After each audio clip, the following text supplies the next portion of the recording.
ఇప్పుడు మనం సింపుల్గా సోయా కీమా బిర్యానీ చేసేసుకుందాం. కుక్కర్లో పెట్టేసుకుందాం అండి. జస్ట్ 15 మినిట్స్లో అయిపోతుంది.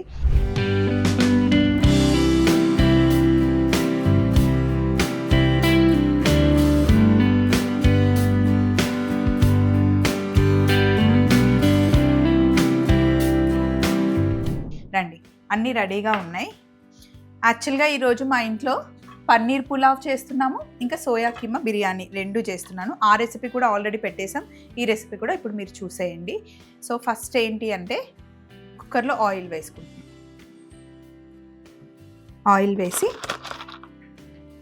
యాలకులు, బండ పువ్వు, నల్ల యాలక, లవంగాలు, అనాస పువ్వు, జాపత్రి, సాజీరా, బిర్యానీ ఆకు, ఉల్లిపాయలు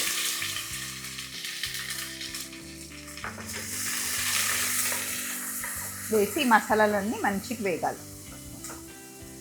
అలాగే ఇందులో పచ్చిమిర్చి కూడా వేసేస్తున్నాం.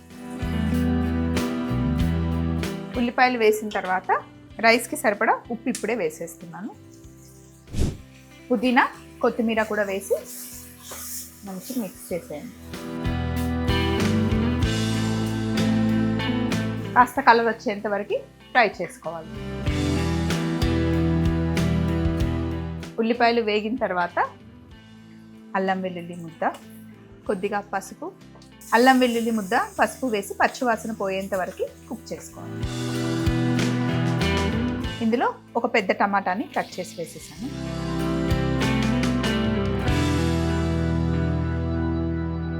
ఇందులోనే షాహీ బిర్యానీ మసాలా అని దొరుకుతుంది, అది, అలాగే కాస్త ధనియాల పొడి, 1 టీ స్పూన్ కారం వేసి బాగా మిక్స్ చేసేసుకోవాలి.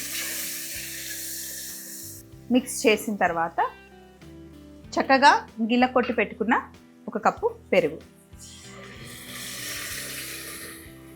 వేసి మంచిగా మిక్స్ చేసుకోవాలి.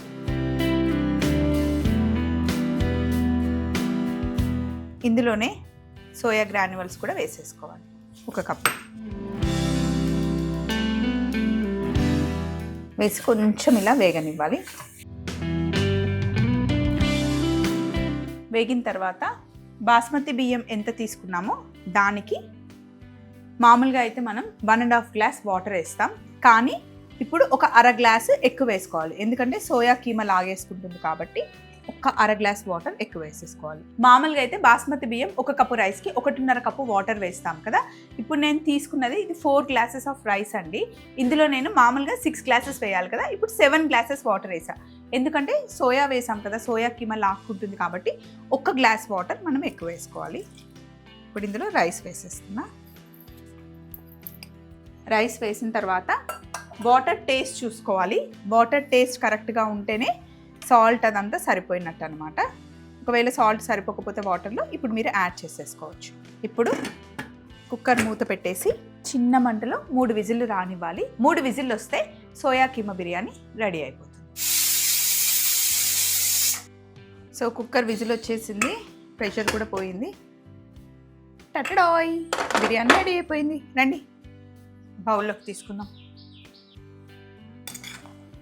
మంచిగా స్పైసీగా కుక్కర్లో పెట్టాం కదా, కొంచెం బయట ఒక 2 నిమిషాలు పెడితే విడివిడిగా అయిపోతుందండి. కాస్త చల్లారితే విడివిడిగా అయిపోతుంది.